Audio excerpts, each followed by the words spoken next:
I know what you're thinking. We just escaped from a 12-year sentence of watching The Walking Dead, which steadily declined in quality over the last half of it. Why would I or you dive into another post-apocalyptic series where the formula always remains the same? There's an outbreak. Survivors band together in little groups where they eventually discover that their biggest threat is not the zombies or the creatures taking over the world, it's each other. You're staying. This isn't a democracy anymore. With the exception of The Walking Dead and Fear of the Walking Dead, it's rare to find a post-apocalyptic horror or drama survive a few seasons. Resident Evil being the most recent casualties despite having strong source material. Now, while The Last of Us has been in production for 9 years, pulling through what creative director Neil Druckmann called production hell, The Last of Us may be the next series to break the mold of lackluster themed shows and become the show that we have been looking for since the 4th season of The Walking Dead. Here are 5 reasons why The Last of Us may be, or probably, your new favorite show.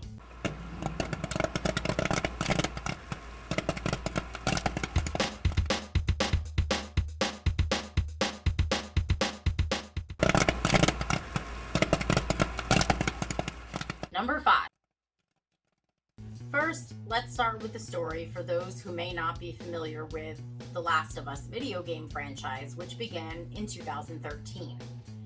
It has been 20 years since the pandemic ended civilization, and Joel, a hardened survivor who has grown cold to what is left in the world after his daughter's death, has been hired to smuggle a 14-year-old immune girl, Ellie, out of a military quarantine zone and across the country to a resistance group because she may be the key to restoring civilization back to normal. Not only does Joel need to keep them safe from the few desperate survivors who struggle to stay alive, often killing each other for food, weapons, or whatever supplies they can get their hands on, they must also avoid infected creatures who can only see through sound and crave human flesh. I have not played The Last of Us, but to my credit, for almost 20 years, I worked the equivalent of 2 jobs. Whether it was 2 jobs or a job that required my attention of 2 jobs or going to school full time on top of 1 job, I didn't get a chance to play this because I have 4 kids and married. Things happen. And it wasn't until recently where I've gotten the opportunity to work a steady, normal 1 job type of deal. But then guess what? We started a YouTube channel. So I'm still kind of busy with 2 jobs. Still have the family. And we didn't go anywhere. Well, we are a horror channel, so you never know. Wow. I feel like that was a threat, people. I'm just saying. The Last of Us has always intrigued me. Now, when I do get a chance to play games on my own, it's zombie games. I'm a huge Resident Evil fan, and the Telltale Walking Dead games are amazing. The Last of Us is one of those games that is on my must-play list where hopefully one day I'll just have a bunch of free time and then I'll get to sit down and play it. Maybe when the girls move out. Maybe. Maybe if I have a long sabbatical from work. Yeah. Who knows? But this sounds very interesting. The Last of Us is something that I'm looking forward to seeing on TV. Now, I kind of was a little iffy about it, but the more I read about it and the trailer, it looks like it's going to be good. Yeah, I don't know anything about it. I know it was a game. And this is why we made the list. For other people like me. Number 4. The cast features Bella Ramsey, who plays Ellie. Bella may be best known for her roles as Lana Mormont from Game of Thrones and Mildred Hubble in The Worst Witch, and she is the voice of the title character in Netflix animated series Hilda. Then there is Pedro Pascal as Joel. He is another Game of Thrones alum. He was Oberyn Martell. He also stars on Disney Plus's Mandalorian, and he was in Wonder Woman 1984 as Maxwell Lord, and co-starred alongside Nicolas Cage in The Unbearable Weight of Massive Talent.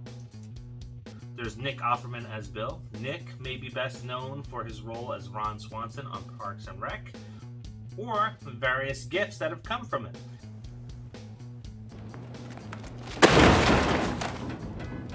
He also co-starred in films like We're the Millers. Then there's a familiar face, Storm Reed as Riley, who you may recognize from Euphoria, The Invisible Man, or Suicide Squad. Other cast members include Gabriel Luna, Nico Parker, Anna Torv, Merle Dandridge, Mary Bartlett, Kevin Woodward, and Lamar Johnson. I am very proud of myself because I got through all of those names. I honestly thought that his name was like Kaiboon because you really butchered Kevin. That's how his name's spelled. Seriously? Then it's not Kevin. It is an excellent cast. And Pedro Pascal, I thought he stole the movie with Nicolas Cage that was all about Nicolas Cage. And I want to see a part 2 to that because the two of them together were phenomenal. Absolutely. And I really like Pedro. I even liked him in Wonder Woman. He was probably the one. He was the best part of praise. He was like the best part of Wonder Woman 1984. Number 3. The accolades. The Last of Us garnered hundreds of awards and nominations in a variety of categories, with particular praise for its story, sound, and music, graphical and artistic design, and the acting of its cast. Having won over 200 awards for the first game and then 300 awards for its sequel in published articles, breaking records in the gaming industry. During its initial release in 2013, The Last of Us became the fastest-selling video game, selling over 1.3 million units within the first week of its release and 3.4 million units in its first 3 weeks. While it did not hold the record, The Last of Us 2 set new records when it was released in 2020.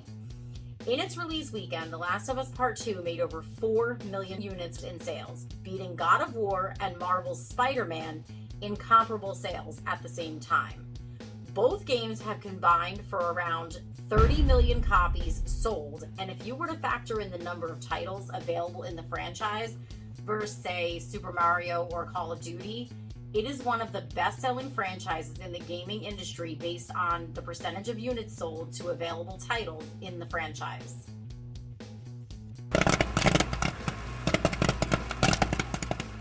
Number 2.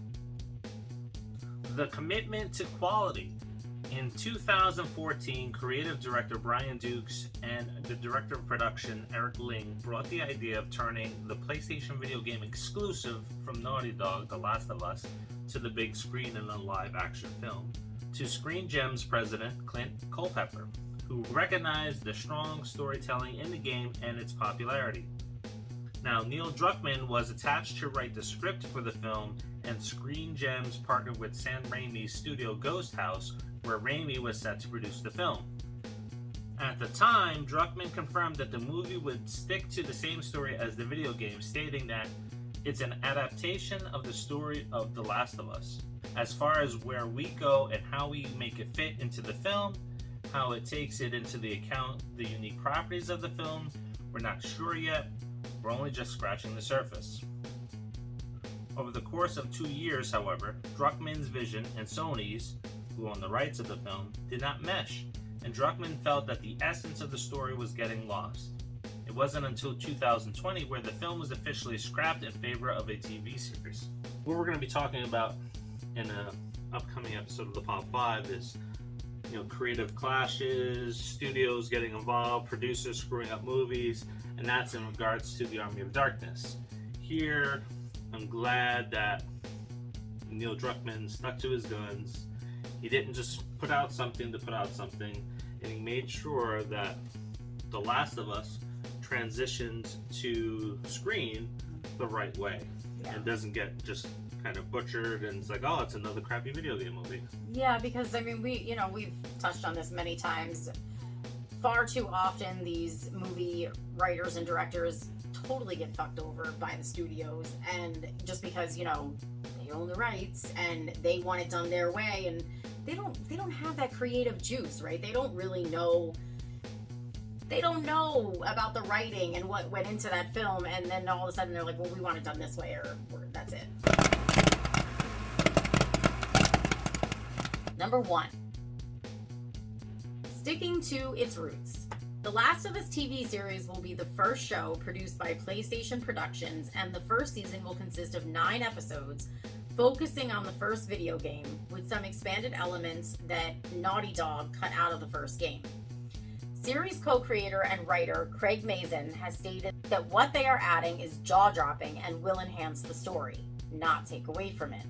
The series will honor its roots with voice actors from The Last of Us games, Troy Baker and Ashley Johnson, who voiced Joel and Ellie respectively, appearing in the show. They will be accompanied by Jeffrey Pierce, who is the voice of Tommy, will have a reoccurring role as Perry. A character new to the show, Merle Dandridge, who voiced Marlene in both games, will reprise her role in the show. Behind the scenes, alongside co-creator Mazin, creative director Neil Druckmann will be involved in writing and directing.